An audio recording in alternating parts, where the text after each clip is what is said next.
Hello hi नमस्कार प्रणाम। आप देख रहे हैं डिजिटल वाणी। मैं हूं आपके साथ डीजे दीपक जोशी।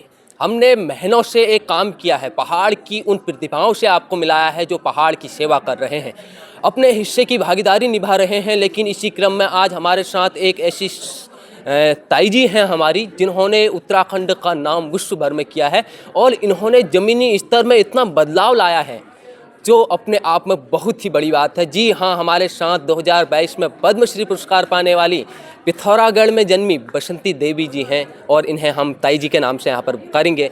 तो ताई जी बहुत बहुत स्वागत डिजिटल वाणी में। ठीक था तुम? तुम ठीक छो? तुम 2022 में पद्मश्री मिली पर्यावरण संरक्षण क्षेत्र में, तो कतुक भल लगी कष्ट है वो गाँव निकौबेर कहाँ जने गया था। समाज सेवा का काम तो 42 साल किया मैंने आश्रम में रह कर ना, कस्तूरबा महिला उत्थान मंडल लक्ष्मी आश्रम कौसानी में, अल्मोड़ी जिले में। तो उसी के उससे सब पूरे दुनिया में वो हो गया। आज इतना सम्मान मिल रहा है, इतने लोग बुला रहे हैं, ये सबसे बड़ी बात है। भगवान की कृपा है, सब आप भगवान ही हो हमारे।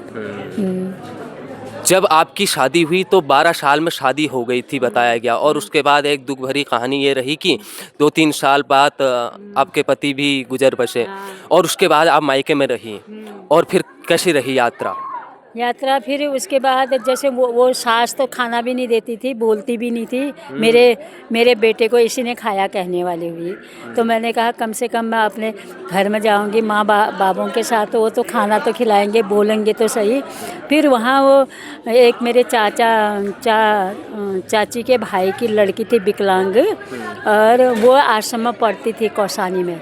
तो उन्होंने कहा नातनी, और वहाँ मेरी नातनी पढ़ती है, तू भी जा, अभी से तू यहाँ क्या करेगी, वहाँ पढ़ाई लिखाई कर। फिर मैंने राधा दीदी को और पत्र भेजा, तो उन्होंने कहा हाँ आ जाओ।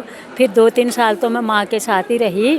और फिर वहाँ गई तो वो बच्चे 2 में पढ़ने वाले, 3 में पढ़ने वाले, 4 में पढ़ने वाले हुए। बड़े तो नहीं पढ़ते थे, मैं तो 4 तो घर ही पढ़ा था, 4.5 और 5 का छमाही पेपर दिया। वार्षिक पेपर के लिए वहाँ शिंगाली जाना बहुत दूर हुआ, नहीं जाने देने वाले हुए। और फिर वहाँ गई, 1 साल की कताई बुनाई की ट्रेनिंग की। फिर बालवाड़ी का काम किया, तो बालवाड़ी में बच्चों को पढ़ाना। और वह जिस दिन छुट्टी हुई, जिस दिन सुबह शाम जो हुआ, कभी तो महिलाओं के साथ ही काम करती थी मैं।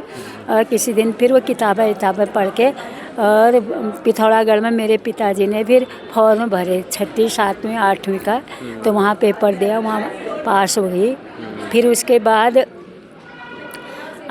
फिर 8वीं 9वीं 10वीं का दिया, तो 10वीं में 2nd डिवीज़न आ गई। और पापा ने पूरे मोहल्ले में 50,000 की मिठाई बांट दी उस जमाने में। हाँ, बांट दी कि मेरी लड़की और ऐसे वो बन गई है करके। फिर उसके बाद और पुलिस में क्या कहते हैं, फिर बाद में और फिर वो हो गया क्या, फिर हाई स्कूल में पास हुई। तो फिर इंटर में दो नंबरों से फेल हुई। तो मैंने कहा अब क्या करो, अब मेरी तो इतनी बड़ी उम्र हो गई है, क्या करना है अब पढ़ाई लिखाई करके। तो वो मेरे साथ के उन्होंने कहा नहीं दीदी, आपके तो विचार भी अच्छे हैं, आपका ज्ञान भी अच्छा है, और आप वो करो ऐसे करके। फिर मैं इंटर भी दिया, तो उसमें भी पास हो गई। धन्यवाद। बिल्कुल, थोड़ा सा ये बता दीजिए चलते चलते, क्योंकि समय की भी कमी है। ये जब आपको पद्मश्री मिला तो सबसे पहले पता कैसे चला आपको? और फिर तो आपके बारे में मोदी जी ने भी बात की थी। अरे पद्मश्री के उसमें तो जो कहीं उसमें आया ना अखबार में, तो किसी लोगों ने मेरे को कहा कि तुमको तो पद्मश्री अवार्ड मिल रहा है, ये इसमें वो आया करके। पहले पता नहीं चला पहले।